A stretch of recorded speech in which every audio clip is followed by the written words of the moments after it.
Robert Sarkisian. Flight from Satan. 1. Prophetic dream. There were numerous people in the massive temple. What surprised me was how everyone was dressed and looked alike. An elderly priest preached from the pulpit in front of the royal gates, his voice thunderous, completely gray-haired, with a broomstick-like beard to his waist. Dressed in a worn-out white robe, girded with rope, and barefoot. With a silver crucifix in his right palm, he blessed the crowd. The congregation listened silently. There was a sudden boom of thunder. Ivan raised his head and glanced above. The temple's vault had vanished, leaving only a dark blue airspace. The thunder grew louder and stronger, and lightning flashed. The priest lifted the cross above him, and looking up at the sky in horror, shouted out, "Save us, Lord! Lord, save us!" "Lord," he said repeatedly. "Again, I appeal to the people. Be careful. Do not trust Satan. Don't murder God. If you believe in Satan, you are killing God." At that precise moment, a shimmering bolt of lightning struck the priest's chest. His body became slack, leaned back, and from where his heart had been, there was fire, and the shepherd was converted into a large white cloud, which began to rise gently and ultimately disappeared into heaven. The faceless multitude stared up into the sky in dread. And there arose a gory and orange beam that resembled a glowing comet, speeding closer and greater with each passing instant. Ivan understood it wasn't a comet or a bird when he saw its massive white wings. "It's a dude with enormous wings," Ivan exclaimed. The man fell gently on the location where the priest stood. The white. The wings vanished, and the figure stood up straight. He was tall. He was well-built, attractive, and looked like an angel or an ancient god. There was a kind of brilliant radiance. The man lifted both hands in the air. In a velvet voice, gently stated, My children, I'm back. I adore you. I've come back to save you. In my Father's temple, I will execute justice. I will save and protect you. And the angel sat upon the throne. Shouts arose from the audience. He's back. And we're rescued. A faceless multitude chanted, Savior, Savior, Savior. Ivan observed the mayhem from the sidelines, standing behind the angel's back, and he suddenly noticed that the angel had black hair on his head, artfully draped horns like those of a goat, and a black, hairy donkey tail. And then it dawned on Ivan that it was Satan himself. And he, straining all of his strength, shouted, "Do not believe him. He is Satan." But Ivan's voice did not obey, as if someone had switched off the sound, leaving only his lips. Satan turned around and, as if hypnotizing him, peered into his eyes, and Ivan saw hell. Satan smiled, displaying the yellow fangs of a hyena. He put his fingers to his lips and snarled softly. Shh. Satan's gaping mouth produced a split tongue, which then turned. The black cobra wriggled and hissed as it attempted to approach Ivan. Ivan immediately spit in his eyes from close range. He had time to close his eyes with his right palm, and he felt a powerful burning sensation on his arm. Ivan awoke with a chilly sweat. What was that? He'd never had a dream like this before, and it was creepy. He calmed down after resting down for a while and regaining his composure. But when he shaved in the bathroom after a shower, he discovered red burns on his arm. Ivan was a realist, a pragmatist, a follower of natural laws, and a believer in science. He was not religious, but he treated those who believed in God with understanding and respect, and he believed that everyone had the right to make their own decisions. He had no faith in dreams or omens, and his actions were solely motivated by practical material interests. Ivan had no idea how this terrible dream would alter his entire life. Everyone has dreams, but few recall them. Unfortunately, most people do not pay attention to these signals and do not try to interpret them, even if they signal that something extraordinary may happen to them or their loved ones in the near future. Dreams, as they are known, can sometimes warn a person about the future in an allegoric way. People only remember omen dreams once they've experienced them. When something memorable or exceptional occurs, such as a catastrophe, some forecasts, as if warnings, are recalled.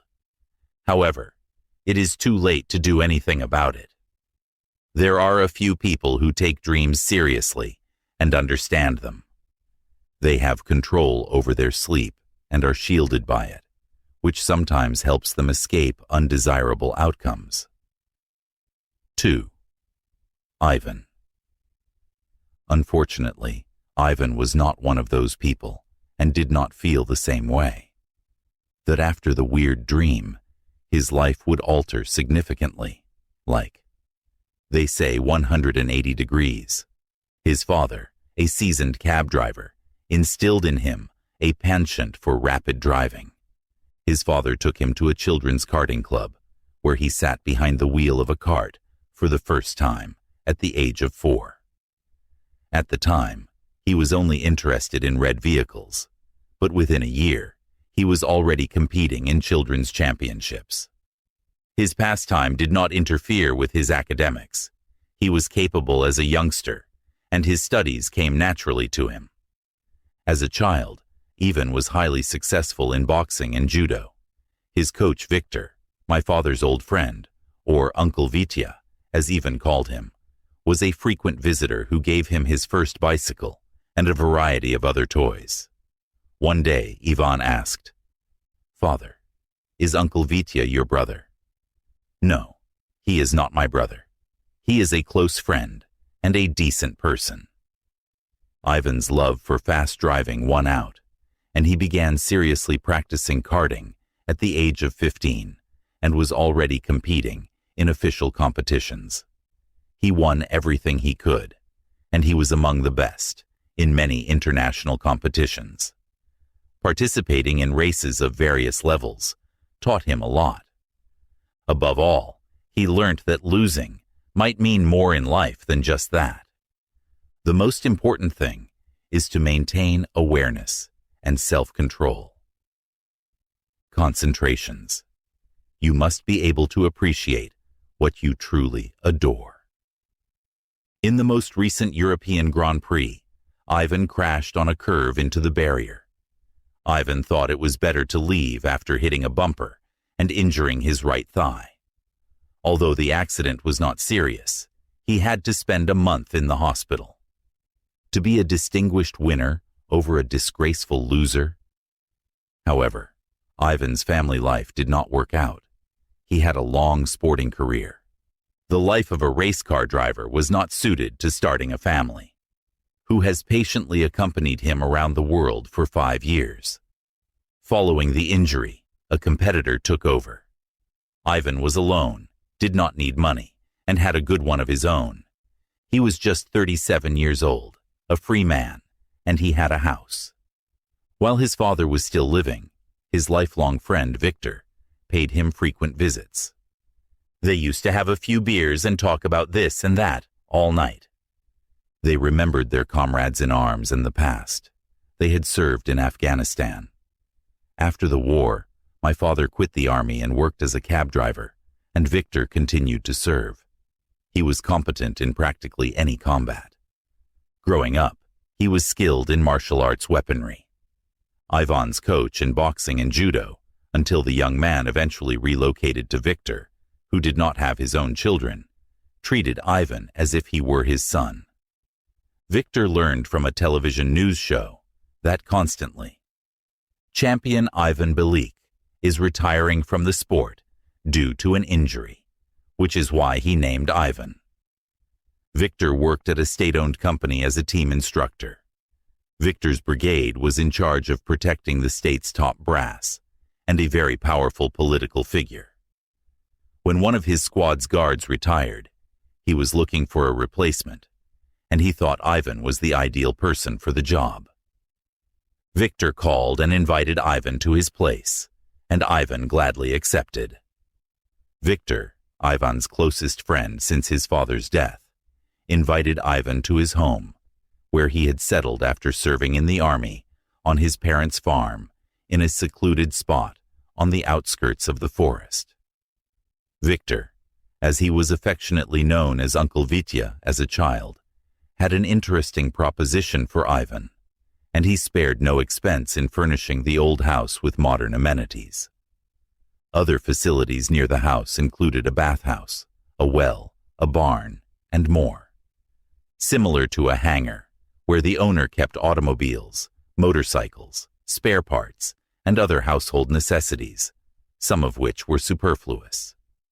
In the evening at the specified hour, Ivan drove his jeep up to the residence. The gates were closed. He rang the bell, the gate opened, and he drove carefully into the yard. Two large Caucasian dogs with loud barking began running after the automobile. Ivan. Viktor emerged from the porch. "Zeus, baby. Quiet, quiet, quiet. Calm down. It's a friend." Viktor reassured the dogs, and the animals quieted down, trusting their master. Ivan exited the car. The dogs approached the guest, and the barking ceased. Viktor tenderly petted the dogs and offered each one a piece of uncooked meat. Caucasians, a breed my father began maintaining, are the most dependable guardians, strong and faithful. They will die, but they never abandon their owner. This is how Viktor introduced Ivan to his dogs. They exchanged greetings and hugged as if they hadn't seen each other in a long time. Viktor brought Ivan into the living room. "This is for your tea." Ivan offered a packet of oatmeal biscuits. "I haven't forgotten." "Yes, they are my favorites. How long has it been since I have seen you?"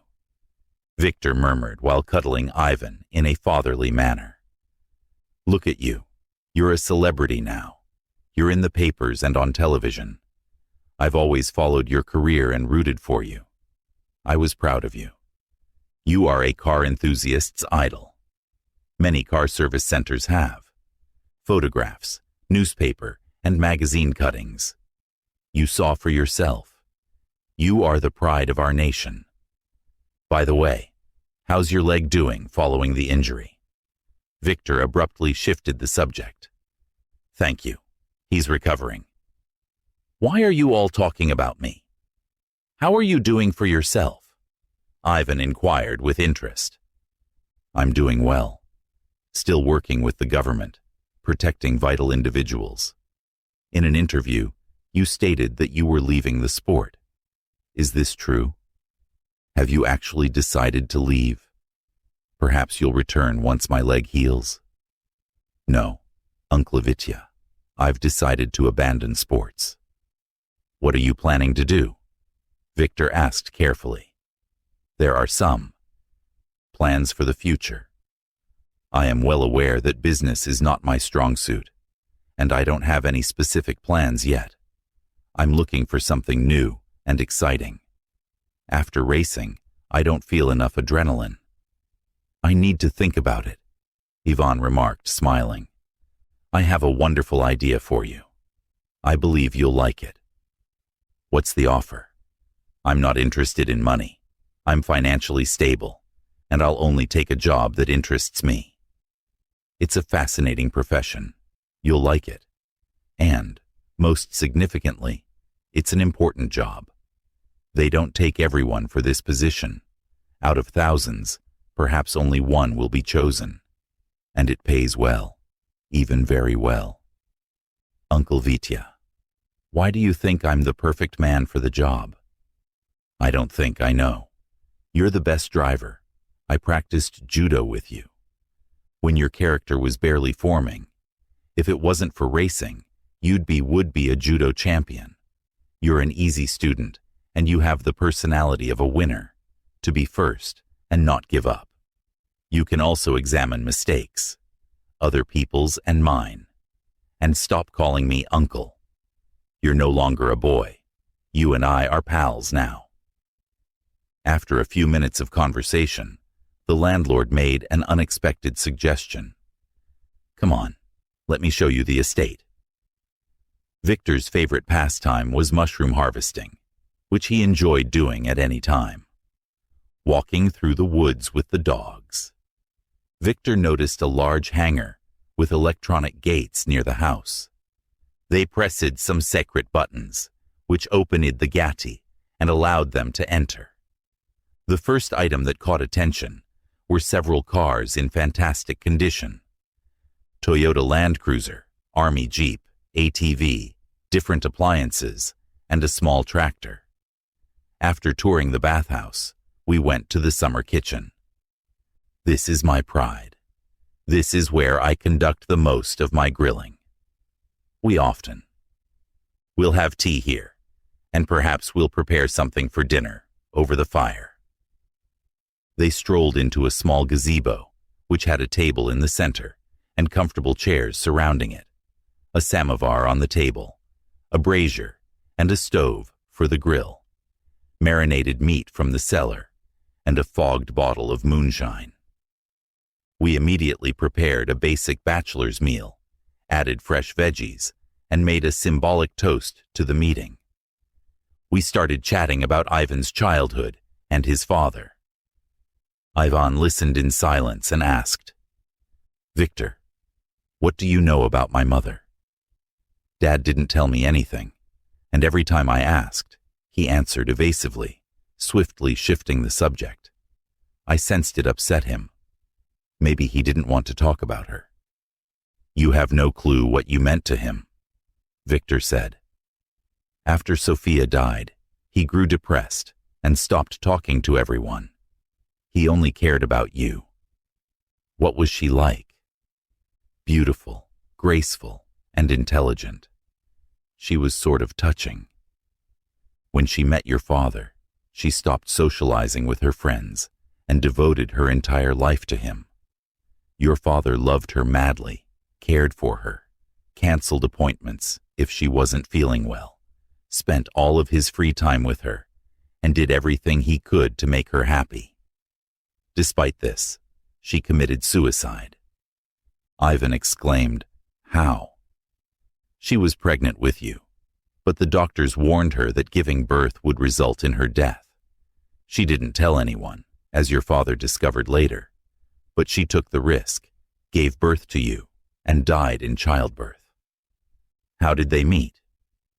Viktor filled glasses for himself and Ivan, drank in a gulp, sat back in his chair, rubbed his temple with his right palm, and took a long pause before speaking, his voice quiver.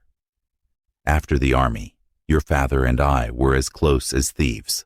We saw each other almost every day, and we frequently called each other. Once, he went missing for 2 days. He didn't call. He didn't answer my calls. But he reappeared on the 3rd day, sad, and not himself. I asked him, "Boy, what's wrong with you?" And he reassured me, "Don't worry, everything is fine." He's always been silent. He rarely says anything, but I could tell something was eating him up. I told him, "Don't keep." He said it to himself, "Spill it," and then told me. I was fulfilling an order. As I approached the traffic light, I started to slow down, because the green light had already changed to yellow. There was a stop 5 meters away from the traffic light. Suddenly, I saw a woman fall to the sidewalk. Her feet were on the sidewalk, and torso in the roadway. I almost ran her over. Was she drunk? I was thinking. I stopped, went around the back of the car, leaned over her. She was barely breathing, unconscious. I was confused. I wanted to call an ambulance, but I realized, no time. She might die before the ambulance arrived, so I decided to drive her myself to the hospital. At the hospital, I put her in a wheelchair and took her to the registrar's office. She didn't have any documents, so I had to register her in my name. They took her to the intensive care unit and told me to wait. I waited for a long time, almost 2 hours. Then a doctor, maybe a nurse, came out and said, "Your mom is feeling better, but she is still too weak. Come back in 2 hours to pick her up." That isn't my mother. I don't even know where she lives. We'll then place her in a homeless shelter. I'll take her. Just tell me how to care for her. Do you need medication? No, there's no need for medicine. Just tea with honey, preferably herbs. What she really needs right now is peace. I brought her to my house. She was conscious but didn't speak. She was very frail. I put her on my bed and slept on the sofa. For 2 days, I fed her tea with honey and chicken soup, but she ate like a sparrow. After 2 days, she spoke, and I inquired where she lived and if she had any family. She gave me the address, and I brought her home, carrying her in my arms since she was so weak. A little girl opened the door and instructed her where to put it. They had a small but very clean apartment, and there was a bed in the room, which he put her in. The girl was very excited, kissed her grandmother, and asked through tears, "Grandma, where did you go? I've been seeking for you at all the hospitals." Grandma lay there with wet eyes, cuddling her granddaughter. "Don't worry, sweetie, I'm only visiting," she laughed. Even though she was in such poor health, she never lost her sense of humor. "Sophia, this is Sergei. He saved me and is looking after me these days. Put the kettle on and offer him something to drink." "Thank you very much. Do not worry. You don't have time for me right now, so I'd better go. What is your grandmother's name?" "Antonina Solomonovna, and I'm Sophia, her granddaughter." The girl extended her hand. "I am Sergei. We have met. Grandma needs rest. She is still quite weak. I'm going to go now." I listened in silence, and Sergei admitted as if he truly felt better. Viktor continued his story. "And if you don't want to work in the rescue service, at least you'll be paid a salary, and you'll have seniority for retirement. But this way, you save people for free." I laughed. But he did not laugh. Instead, he stared at me gravely. I was worried. Had I said something incorrectly? "Perhaps you're remembering an elderly lady?" Viktor asked me jokingly. "Not the elderly lady, but her granddaughter, Sophia. You cannot comprehend how gorgeous and pleasant she is. I think of her all the time." "Boy, you're in love and it appears serious. So why are you sitting there? Go to their residence and invite the girl to a cafe, restaurant, or for a walk. Is it your first time?" "You're standing there puzzled like a kid," Viktor admonished Sergei. "I'll never forget your father's face after those remarks. He blushed and said, Vita, this is a completely different case. You cannot imagine what these folks are like. And what are they? Viktor inquired cynically. Lovers perceive the world through rose-tinted glasses. I don't want to disrupt their ordinary life. The old lady is an academic from a previous life, and the delicate Sophia is virtually a child. They live together, Sergei stated. Let's do it this way. Viktor grasped the reins. We'll buy flowers and sweets and pay her a courtesy visit. You looked after her for 2 days and came to see her. I believe Antonina Solomonovna would be happy. What are you waiting for? Let's go. We arrived. Sophia opened the door, greeted us with a smile, and invited us into the room. Antonina Solomonovna sat at the table and drank tea, while Sergei, like an inexperienced schoolboy, held out flowers to her. I had placed a cake, cookies, and candies on the table. It's for tea, I clarified. Sophia brought the items from the kitchen, arranged them on plates, and poured tea into glasses for all. This is my pal Viktor, Sergei added. I told him about you, and he also wanted to meet you.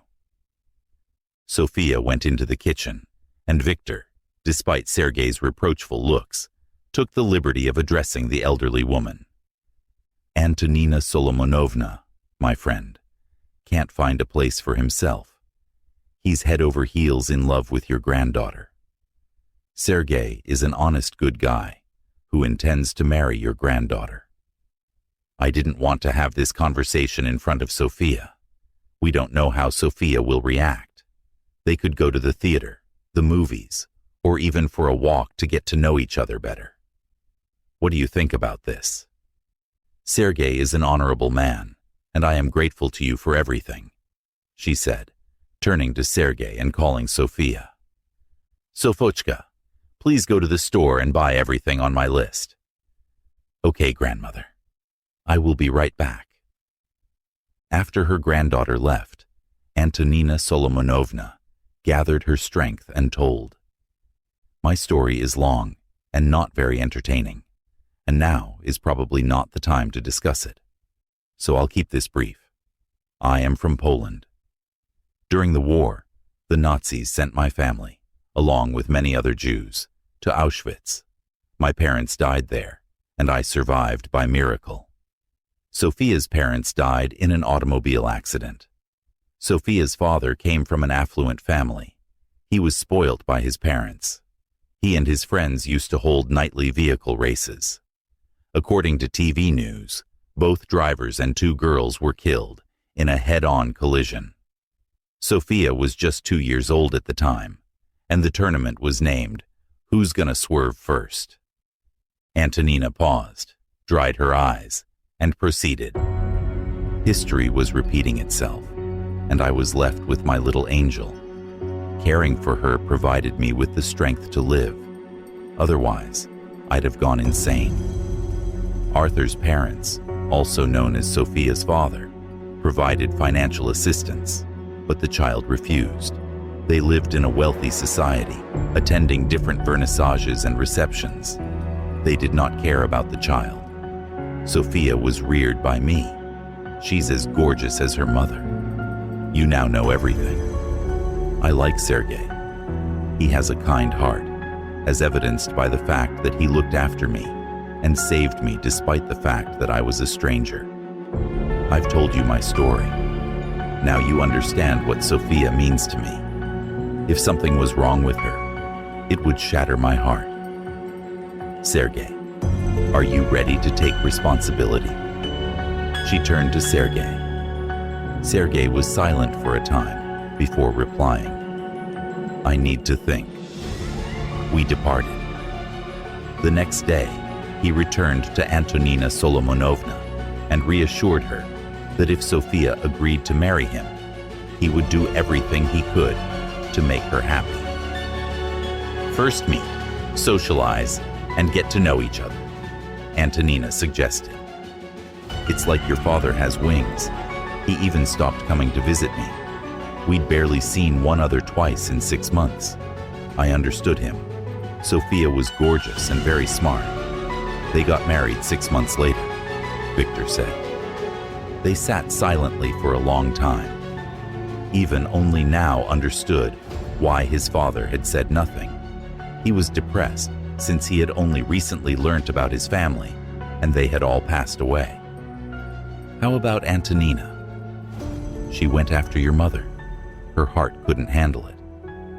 Let's go home. It's becoming cold, Viktor offered, and we'll talk there. Ivan was already at home when he asked for a cup of tea. Viktor, I have known you for years. Why are you alone and without a family? My tale is a bit simpler. I am an orphan. Suvorov School, 5th grade, then the military academy, and so on. They entered the house. Viktor took Ivan inside the study, which revealed a lot about the owner. In the center was a large oak desk with various books, sheets of paper, and a telephone from the mid-20s with a dial disc. Portraits of great military commanders and first persons of state hung on the wall, along with a bookshelf. The books were primarily about weapons. Next to the cabinet, on the right wall, stood a big metal safe resembling a closet. As they say, I collect books about guns throughout history. My wife, children, and friends are my guns. He opened the safe, which contained largely 19th century handguns, but a collection of recent models also made an impression.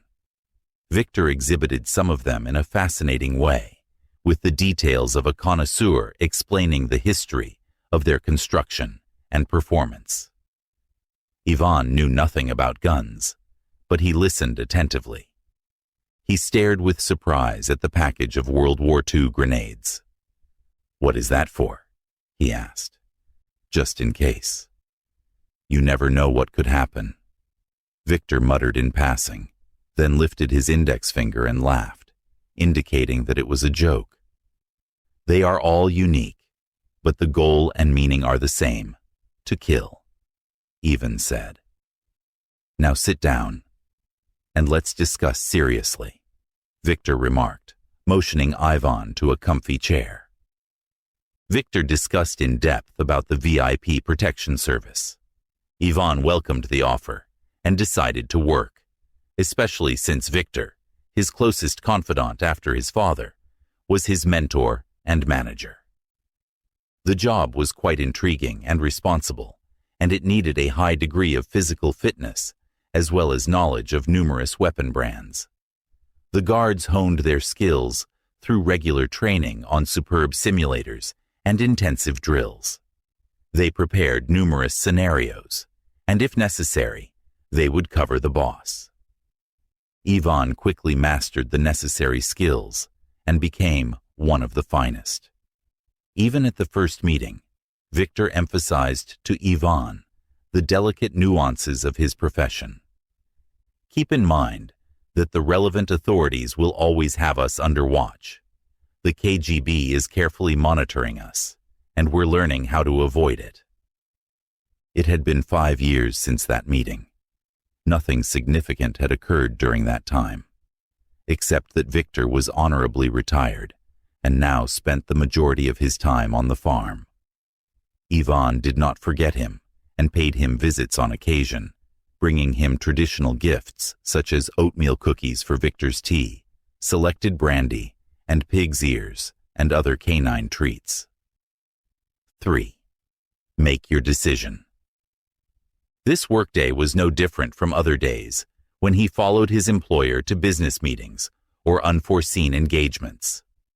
Whose boss, a popular politician at the time, whose name did not sound, perhaps, like an iron, was going to run for election to the authorities in the next elections, and he was supposed to address the voters in the city's greatest square today.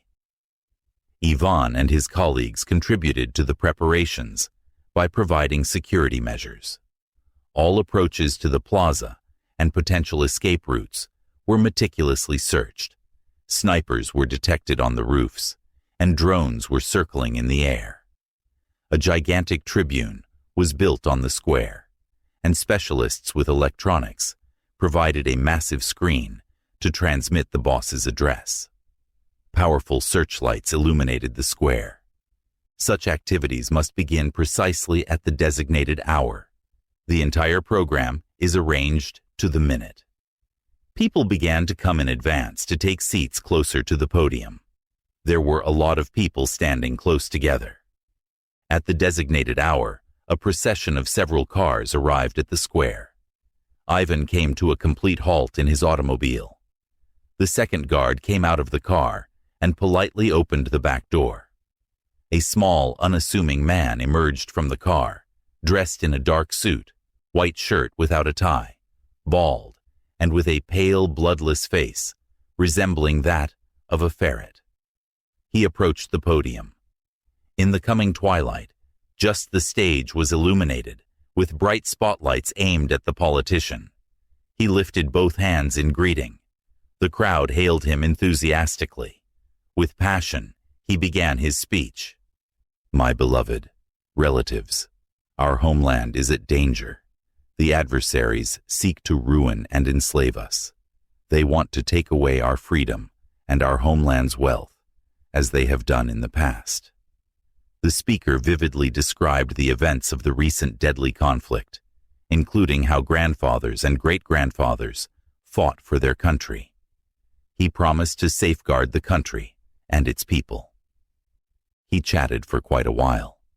He spoke about what was important to those gathering in a manner that everyone could understand. He talked from his heart, truly broadcasting what everyone wanted to hear. All of this was shown on a large screen. On film, the politician appeared massive, imposing, muscular, and self-assured, and, most crucially, dependable. The most hazardous thing for us are our own enemies, who deceive, exploit, and force us to work for pitiful pay. He promised to prosecute all dishonest profiteers and oligarchs if elected. He promised to quadruple pensions and to force firms to raise everyone's pay, and everything else that every contender for power promises during such encounters. He shouted, "I'm like you. I'm one of you. I'm your father, brother, and son. Look, I am not wearing a tie. Believe me, people. We shall triumph and have a wonderful future. I'll solve your troubles. Trust me. You'll be pleased." The crowds cheered and looked at him with hope. They shouted, "We have been waiting for you. We love you. You are our brother and father, and we believe you. You are our future." The success was phenomenal. At the end of his address, he removed his jacket and descended from the podium to greet the audience in a white shirt soaked with sweat. He easily approached people and shook their outstretched hands. The crowd said his name 100 times. He paid special attention to the elderly, hugging some of them. Hundreds of hands came out to him, all wishing to touch him. In front of him was a young mother with a 6 or 7-year-old son. He approached the woman, shook her hand, stroked the boy's head, kissed him, knelt, lifted the child's t-shirt, and kissed his stomach. Then he swiftly stood up, accompanied by the guards, entered an armored car, and drove away. After his departure, the group stayed for a long time, congratulating one another. They believed him, saying that finally their man had arrived, strong and honest, who loved them and would look after them. They honestly believed that God had finally sent him to them. Years will pass. They will realize a lot of things and accept that they were completely misled in believing that their issues will be solved by a supernatural messenger. Ivan drove the car, with the second guard sitting behind him and the boss in the back seat. They were headed to his home. The route passed through a woody area. There were 2 cars in front and 2 in the back. "Ivan, slow down here," the boss instructed. Ivan pulled to the side of the road and stopped the car. A few minutes later, the back door opened and a child was thrown into the car, like a doll. "Let's go." I followed the order. Ivan moved off, and they drove off, and Ivan noticed that the escort cars were no longer following them. He saw the partition of the intermediate armored glass, separating the driver from the passenger sitting behind, and he kept driving, not giving it much thought. This had happened before, when the boss was traveling not alone, but with some important people. About 10 minutes after the stop, Ivan heard another short order on the microphone. "Stop." Just like the first time, he pulled up to the curb and braked. The back door opened. He saw the boss exit the car, tossed the lad to the ground, and ordered, "Let's go." Ivan was terrified by what he saw, and he immediately looked at his colleague sitting next to him. The guard sat stone-faced, with not a single muscle in his face responding to what was going on. They arrived at the location half an hour later. The shift was over. Ivan got into his own cruise and, without wasting a second, rushed to the place where the boy had been left. He quickly found the child. He was unconscious, and gently lifted the skinny body, carefully laid it on the back seat. Driving up to the house, he remotely opened the garage door and drove inside. He quickly took the child out of the car, carried him to the bathroom, undressed him, and was horrified by what he saw. The phone rang. It was the chief of security. "Where are you, Ivan?" "I'm home," Ivan replied briefly. "Has something happened?" "Yes, it has happened. You must return to the location where you left the youngster and pick him up before anyone finds him."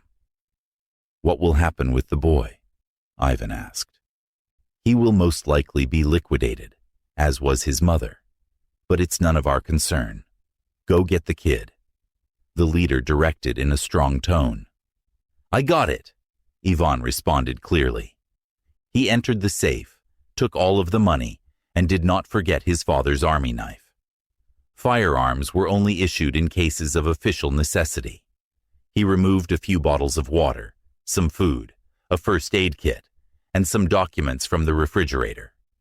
He left his cell phone behind, knowing full well that he would not need it. Ivan wrapped the infant in a blanket and took him to the car. He left the door to the house open. He put the youngster in the back seat and drove away. 4. Masha. Masha was 6 years old. Her mother had been sick almost constantly for as long as she could remember. This time the ambulance came to the residence. Mommy was whimpering with anguish. Masha sat on the bed next to her mother, who was moaning.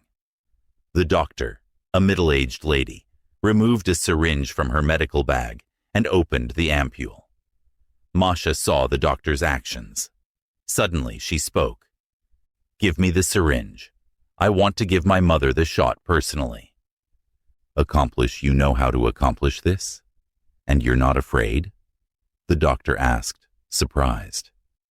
"But I've witnessed the injection numerous times. I am not afraid." "I can do it," Masha stated confidently. "I trust you. Try it." The doctor gave Masha a syringe. Masha took the syringe and injected the medication into her mother's buttocks, just where medics usually inject. "Why did you want to give your mom a shot?" the doctor inquired. "My mother is ill. I adore my mother, and I aspire to be a doctor so that I may care for her and others," Masha stated solemnly and maturely. The doctor turned to the grandmother and stated, "Your granddaughter will undoubtedly become a doctor." And she continued, "A good doctor." Her remarks were prophetic. Mommy died shortly thereafter. During the burial, Masha asked her grandmother, "Is Mom no longer coming?" "Yes, Mashenka, she will not arrive. She will now live in heaven and bliss." "What is heaven, Grandma?" "God is there. There are no nasty people, and there are no diseases that cause so much suffering? Why can't there be heaven on earth? When I grow up, I plan to heal people. Masha has never seen her father. She was reared by her grandparents. In a small provincial town, they resided in a multi-story home. The old men adored their granddaughter and went to great lengths to ensure Masha's well-being. The old men were happy with the girl's demeanor and good grades. After graduating from high school, she enrolled in medical school and completed 3 years of studies satisfactorily. She did not seek out friends and girlfriends, nor did she attend girl and youth parties.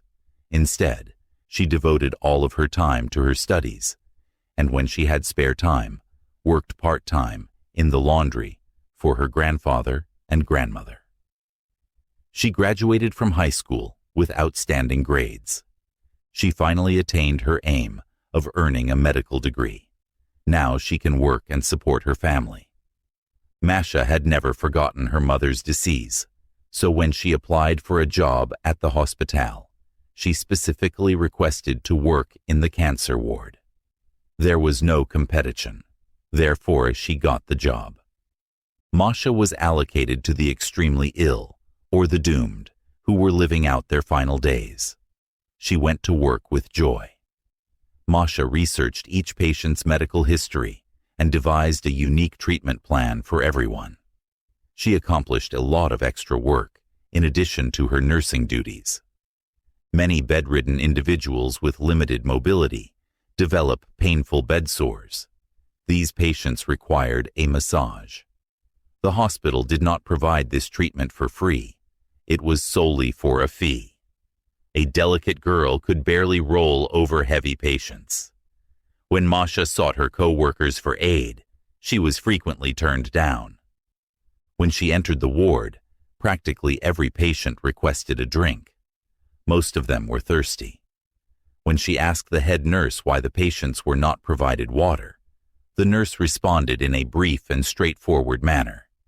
If they drink a lot of water, they will pee a lot. There aren't enough diapers for everyone. Masha immediately understood that the hospital was run with total disregard for the sick, and that a callous attitude toward dying people was the norm. Diapers were changed at most once each day. The wards typically housed 6 or 8 persons. There was a strong stink in the wards. After many appeals to fellow soldiers for assistance, the most she received was, "You need to do it yourself. We have our own worries." But Masha would not give up. She progressively tidied the ward, cleaning the dusty floor herself, washing the window, and frequently opening it for ventilation. Masha changed diapers, bathed patients, administered medication, and gave injections. The patients waited for her to arrive. The patients liked her, but not the staff. She made many enemies with her demands, both overt and hidden. Oncology patients are given opioids to relieve their agony. Yes, they were supplied, but significantly less than the required dosage. This caused the patients to suffer severe pain. Masha went to her older sister for medication, but the older sister consistently refused. When Masha protested, the older sister offered her a couple tablets and 3 ampules as a big favor. Unfortunately, there isn't enough for everyone. Masha was outraged. Give all of the medicine that the sick are meant to receive. The defiant girl refused. She gave me everything I needed. Others don't understand even that, so they keep quiet. The chief nurse replied categorically. Another bit of advice: mind your own business. Masha had no idea what was going on.